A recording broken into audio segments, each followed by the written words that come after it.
dalam menulis itu juga harus berapa persen porsinya begitu. Hasil membaca dan pengamatan ya itu bagaimana maksudnya yang ideal tulisnya itu dari pengamatan dan membaca itu dijadikan menjadi tulisan yang baik itu berapa persen. Terima kasih.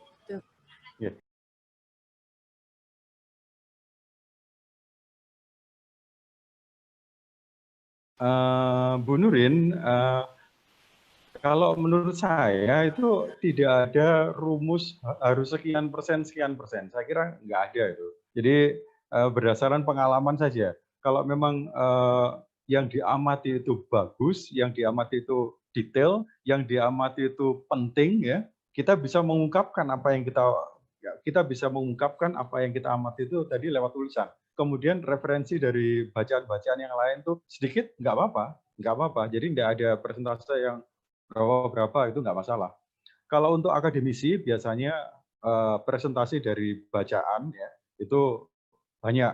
Jadi misalnya untuk para doktor, para profesor atau apa itu mungkin 80% itu hasil bacaan misalnya itu nggak apa-apa.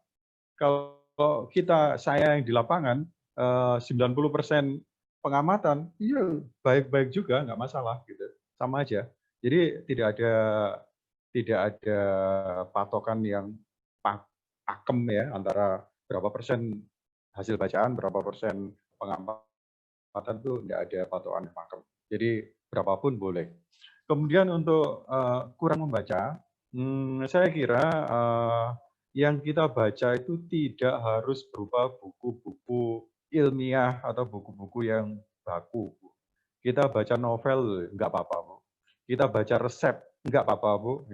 Kita baca buku surat-surat perjanjian, perjanjian tanah, perjanjian sewa, perjanjian apa, nggak apa-apa, Bu. Ya. Karena apa? Dari yang kita anggap sebenarnya remeh-temeh tadi, sebenarnya kita bisa menemukan sesuatu. Ya. Jadi kalau kita misalnya biasa baca resep-resep masakan gitu aja, kalau kita kumpulkan resep-resep tadi, ya, kemudian kita kompilasi sendiri, jadi misalnya judul buku 1001 resep masakan ala pawon rumah, misalnya kayak gitu, itu menarik itu, Bu.